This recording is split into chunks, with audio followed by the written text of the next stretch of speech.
नमस्ते। स्कॉलरती चैनल पर सभी हिंदी सीखने वालों का स्वागत है। आज मैं वर्ण विचार के भाग 3 पर चर्चा करेंगे। हम लोग 2 भाग इसके कर चुके हैं, तीसरा भाग है। चलिए हम इसको पुस्तक पर फोकस करके केंद्रित करके फिर पढ़ते हैं। ये देखिए, आज अभी तक हमने जो पढ़ा था मात्रा पढ़ा था, स्वरों की मात्राएं और दूसरी चीज़ें। आज हम संयुक्त व्यंजन पढ़ेंगे। संयुक्त व्यंजन क्या होता है? तो स्वर रहित व्यंजन जब स्वर सहित व्यंजन से मिले तो उसे संयुक्त व्यंजन कहते हैं। जैसे यहाँ आप देखिए, ये क्या है? ये है क। इसमें हलंत लग गया, मतलब इसका जो अ है वो हट गया, स्वर रहित हो गए। और इसमें हलंत नहीं है, मतलब ये स्वर सहित है। तो जब एक स्वर रहित दूसरे स्वर सहित के साथ मिलता है तो इसी को संयुक्त, जैसे क और ख मिलकर के बन गया ख। तो ख, क आधा बोला जाएगा, ख पूरा।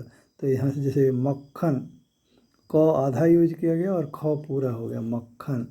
वैसे ही द ध मिल करके सिद्ध, द और ध मिल करके ध बन जाता है। द हल्का बोला जाएगा इसमें। वैसे ही प और या मिल के प्य, क और या मिल के क्या, वाक्य, प्यास, इस प्रकार। तो ये हुआ संयुक्त व्यंजन। अब द्वित व्यंजन क्या है? ये भी एक किस्म का संयुक्त व्यंजन ही है। फर्क सिर्फ में इतना ही है कि इसमें स्वर रहित और स्वर सहित दोनों एक ही व्यंजन होता है। एक ही अक्षर को दोनों में यूज किया जाता है, यानी डबल। जैसे ये जो क है ये स्वर रहित है और दूसरा क स्वर सहित है। इसमें और इसमें फ़र्क इतना ही है कि इसमें जो दोनों अक्षर अलग अलग होते हैं तो ये संयुक्त व्यंजन हो गया। और इसमें द्वित व्यंजन में क्या होता है? दोनों अक्षर सेम होते हैं, बाकी सब एक ही जैसा है। पक्का बन गया, वैसे च मिल के बच्चा बन गया, इसे इसका दोहरा दिया गया। अब है संयुक्त अक्षर। हमने जो अक्षर पढ़े थे, जो व्यंजन वर्ण पढ़े थे, उसमें कुछ वर्ण ऐसे हैं जो संयुक्त हैं, जो हमने यहाँ लिखे ही नहीं थे। हमने बोला था कि हम इसको बाद में पढ़ेंगे यहाँ पर। तो यहाँ पर कुछ संयुक्ताक्षर होते हैं जो कई जगह आपने जब छोटे क्लास में पढ़ा होगा तो वो संयुक्ताक्षर भी साथ में पढ़ाए गए थे। अभी हम इसको यहाँ अलग से पढ़ रहे हैं, संयुक्ताक्षर। जैसे ये देखिए आप, ये क और ह मूर्धन्य सा बोला जाता है। मूर्धन्य सन का मतलब यहाँ जो ये मूर्धा है, कंठ है, ये जो इसको मूर्धा बोलते हैं, कंठ बोलते हैं। यहाँ से जो प्रोनाउंसिएशन किया जाता है जिस श का, उसको मूर्धन्य सा कहा जाता है। जिसको पेट कटा स भी लोग बोलते हैं। प लिख के उसके बीच में पेट काट दिया जाता है, तो उसका प्रोनाउंसिएशन जो होता है वो यहाँ से होगा, ह। तो इस प्रकार ये जो है, ये क और ये मूर्धन्य ह मिल करके बन गया क्ष। क्ष बन गया।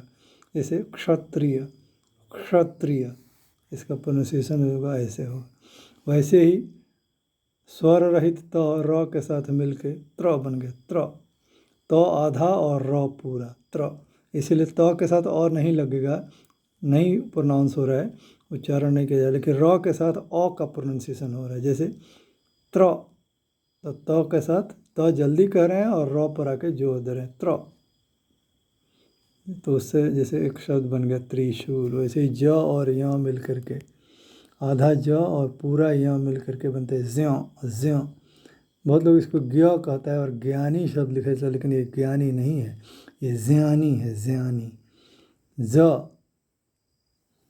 और य मिल करके ज्य बन गया, ज्ञानी। वैसे ही इसको बोलते हैं तालव्य स, मतलब इसके प्रोनाउंसिएशन करते समय तालु, जो हमारा जीभ है वो ऊपर की ओर उठता है, तालु की ओर।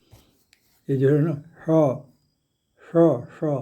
हमारा जीभ ऊपर उठता है, तो ये तालव, इसीलिए इसको तालव्य स भी बोलते हैं।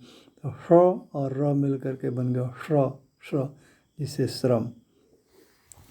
तो इस प्रकार से र वर्ण संयुक्त व्यंजन रूप में भिन्न प्रकार से लिखा जाता है। र वर्ण 3 तरीके से लिखे जाते हैं। र व्यंजन जब किसी व्यंजन से मिलता है तो उसका वर्ण के ऊपर रेफ लगाया जाता है, इसको बोलता है रेफ। जैसे ये देखिए यहाँ, और ये जो र है वो ऊपर चला गया, वर्ण, पर्ण आदि। जब जब ये जो र अपने बाद के किसी व्यंजन वर्ण से मिलता है तो ऊपर चला जाता है। और अगर स्वर युक्त र से पूर्व कोई स्वर रहित व्यंजन होता है, यानी ये जो र पूरा र है उससे पहले कोई आधा व्यंजन प्रयुक्त होता है, तब ये र उस व्यंजन के नीचे लग जाता है, ऐसे ऐसे लाइन के रूप में। जैसे ये जो है ना, ये प आधा है और र पूरा यूज हो रहा है, तो इसको प्रकाश बोलते हैं। तो उसमें ये जो पूरा र है वो इस आधा प के नीचे एक ऐसे लाइन के रूप में, जैसे ये है, ये लाइन नीचे चला जाता है, प्रकाश। ऐसे आड़ी लाइन, तिरछी लाइन के इस्तेमाल किया जाता है। जैसे यहाँ प्रथम, तो इसमें प आधा है, प्रथम, और र पूरा है, तो ये र उठ के प में लग जाता है। तो प देखने में तो र छोटा यूज किया गया है, लेकिन वास्तव में प आधा है और र पूरा है, प्रथम। वैसे ही ट और ड में, चूँकि ये नीचे गोल है, तो ऐसे गोल वाले अक्षर जिसके नीचे गोल हो, तो उसमें ये उल्टा भी की तरह, ऐसा ऐसा ऐसा उल्टा हुआ भी की तरह, ये जो अंग्रेजी का जो भी होता है ना, उसको उलट दिया जाए, वो ऐसा लगाया जाता है गोल अक्षरों में, जिसके नीचे गोल होता है, राउंड, जिसका शेप जिन अक्षरों का राउंड होता है। जैसे जैसे आधा ट और र, तो ये र यहाँ इसमें जाके उल्टा भी लग जाएगा, जैसे यहाँ लगता है ये ट्रक, ये ड्रम। तो ट्रक का मतलब इसमें आधा ट है और पूरा र है, तो ऐसे बन जाता है ट्रक। इसमें आधा ड है और पूरा र है, तो ये बन गया ड्रम। गोल वर्णों में इसका प्रयोग किया जाता है। उसके बाद आता है वर्ण विच्छेद। वर्ण विच्छेद मतलब सब अक्षरों को अलग अलग करके लिखना। तो शब्द के वर्णों को अलग अलग करके लिखना वर्ण विच्छेद कहलाता है। जो शब्दों के वर्ण हैं ना, उनको अलग अलग करके लिख दिया। जैसे देखो, काम, काम में क्या है, क है, क, और उसमें आ की मात्रा लगी है, तो ये हो गया क प्लस आ। और मौ, यानी मौ में अ भी लगा है, तो म प्लस अ। इसे जैसे ये मोर, मोर में क्या है, म, और उसमें ओ की मात्रा लगी है, तो ये ओ, और र, और उसके बाद अ तो होता ही है हर चीज़ में जिसमें हलंत ना हो उसमें, तो ये र और अ। इसी प्रकार ये है सुक्ति, तो स प्लस उ प्लस क प्लस ई, क और के साथ त भी लगा है, और तब ई की मात्रा लगी है, तो श प्लस उ, क में हलंत लगा है क्योंकि आधा क है, और त में भी हलंत लगाया जाएगा, क्यों, क्योंकि उसके बाद ई आता है, तो ई अलग कर दिया इसको। वैसे ही मर्म, तो म अ र म, इस तरह से।